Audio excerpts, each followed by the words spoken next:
শিউরি দীঘা রুটে নতুন বাস পরিষেবা সূচনা করলেন বিধায়ক বিকাশ রায়চৌধুরী। শিউরি বিধানসভা কেন্দ্রের বিধায়ক বিকাশ রায়চৌধুরীর উদ্যোগে আজ শিউরি থেকে দীঘাগামী একটি নতুন বাস পরিষেবার সূচনা হলো। উদ্বোধনী অনুষ্ঠানে উপস্থিত ছিলেন স্থানীয় প্রশাসনিক আধিকারিক, পরিবহন দফতরের প্রতিনিধি ও বহু সাধারণ মানুষজন।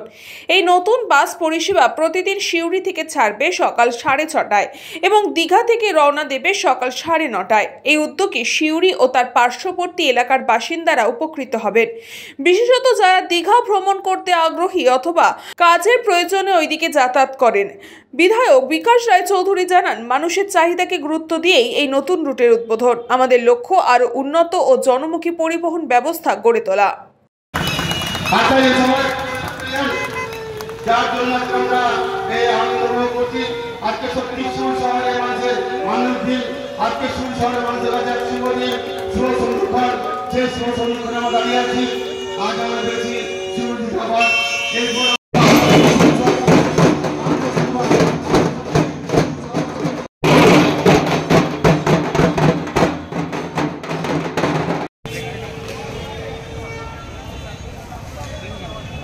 ব্যুরো রিপোর্ট, নিউজ পঙ্গ টাইম।